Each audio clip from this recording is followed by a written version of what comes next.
Across the country and right here in Colorado, another day of action and protests against the Trump administration's immigration enforcement. ICE's Operation Metro Surge continues in Minnesota this weekend, prompting pushback across the country that has only increased after the deaths of two people, U.S. citizens killed by federal agents.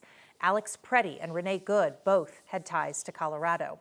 We have seen school walkouts, business boycotts, memorial bike rides, and today protesting downtown. Tonight, demonstrators gathered outside the state capitol and marched through downtown streets. Thanks for joining us. I'm Jennifer Meckles. Those demonstrations started tonight around 6 outside the Capitol. That is where we find our Colton Chavez tonight. Colton, catch us up on what all's happened this evening.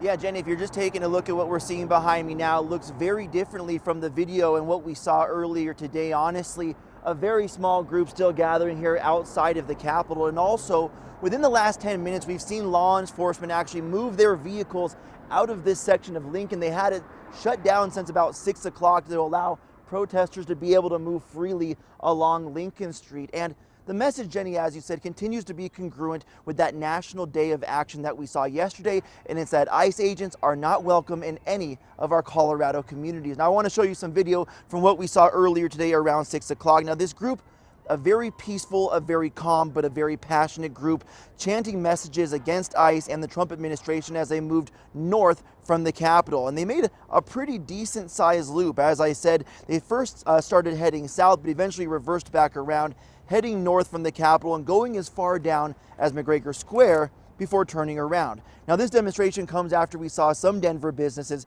close their doors on Friday in unity with the nationwide day of action against ICE. So we checked in with one of those businesses earlier today to see how things have gone since then.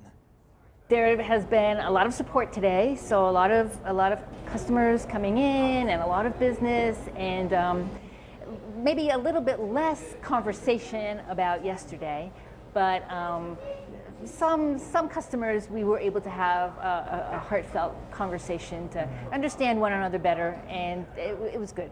Those were good conversations. And to give you guys a little bit more context around this march is we marched for about three and a half miles altogether. We actually looked at that on one of our Apple Watches to see just how far this distance was. Another good piece, Jenny, that I did want to mention is when I talk about the climate of this group and how they moved throughout the city, I would say it was a very calm and peaceful group. And just now, Denver police telling us that no arrests have been made in relation to protests that we saw here in Denver tonight. Jenny? All right, Colton reporting live outside the Capitol today.